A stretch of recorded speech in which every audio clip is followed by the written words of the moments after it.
Congress party ने प्रारंभ से ही फूट डालो और राज करो इस नीति के ऊपर काम किया है। कांग्रेस पार्टी के एक नेता भरी सभा में किसी से भी पूछ लेते कि तुम ओबीसी हो क्या, तुम्हारी कौन सी जाति है, तो कभी जातियों में बांटना, कभी मजहब में बांटना, यह कांग्रेस पार्टी का एक पुराना राजनीतिक शगल रहा है। कांग्रेस पार्टी का मैनिफेस्टो कोई पढ़ता वढ़ता है नहीं, फिर भी इस बार के मैनिफेस्टो में निश्चित तौर पर एक कम्युनिस्ट विचारधारा का बहुत ज्यादा प्रभाव दिख रहा है। जिस तरीके से उन्होंने कहा है कि सबकी संपत्ति को जब्त कर लिया जाएगा, उसको रीडिस्ट्रीब्यूट किया जाएगा, ये कम्युनिज्म थ्योरी है। उसके आधार पर प्रधानमंत्री जी ने कल इसके ऊपर एक विवेचन किया है कि कैसे एक धर्म विशेष के लोगों का वोट आकर्षित करने के लिए यह बाकी लोगों की पूरी प्रॉपर्टी जब्त करके उसके साथ एक भेदभाव करने की कोशिश करेंगे। इस प्रकार का उनका एक बयान है। कांग्रेस पार्टी ने प्रारंभ से ही फूट डालो और राज करो इस नीति के ऊपर काम किया है।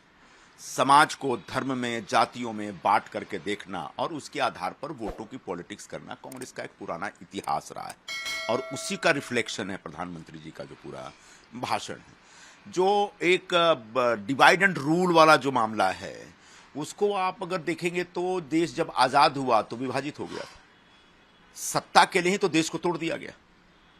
अब किसने क्या डिमांड की थी, कब डिमांड की, तो वो बहुत बात की बात है, लेकिन जिम्मेदार कौन है? तो कांग्रेस पार्टी जिम्मेदार है।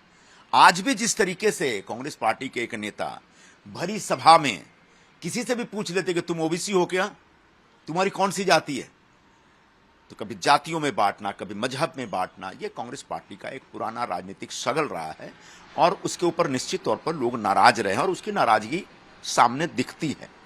जहां तक मैनिफेस्टो की बात है तो कांग्रेस पार्टी का मैनिफेस्टो कोई पढ़ता वढ़ता है नहीं, फिर भी इस बार के मैनिफेस्टो में निश्चित तौर पर एक कम्युनिस्ट विचारधारा का बहुत ज्यादा प्रभाव दिख रहा है। जिस तरीके से उन्होंने कहा है कि सबकी संपत्ति को जब्त कर लिया जाएगा, उसको रीडिस्ट्रीब्यूट किया जाएगा, ये कम्युनिज्म थ्योरी है। कम्युनिज्म यही कहता है कि किसी भी व्यक्ति का अपना कोई हिसाब किताब नहीं होना चाहिए, उसकी अपनी कोई प्रॉपर्टी नहीं होनी चाहिए, वो पूरी प्रॉपर्टी सरकार की होगी और सरकार तय करेगी किसको क्या जाएगा। उसके आधार पर प्रधानमंत्री जी ने कल इसके ऊपर एक विवेचन किया है कि कैसे एक धर्म विशेष के लोगों का वोट आकर्षित करने के लिए यह बाकी लोगों की पूरी प्रॉपर्टी जब्त करके उसके साथ एक भेदभाव करने की कोशिश करेंगे। इस प्रकार का उनका एक बयान है। अभी मल्लिकार्जुन खड़गे की खबर आई कि उन्होंने प्रधानमंत्री से टाइम मांगा है, जो मैनिफेस्टो के बारे में प्रधानमंत्री ने कहा उस पर डिस्कशन करने के लिए। मुझे बड़ा तरस आता है, हमारे खड़गे जी को डिमेंशिया की बीमारी है, भुलक्कड़ है वो। ऐसे भुलक्कड़ आदमी प्रधानमंत्री जो पूरी तरह से फिट व्यक्ति हैं, उनके सामने बैठ करके क्या चर्चा करेंगे, कौन सी चर्चा करेंगे?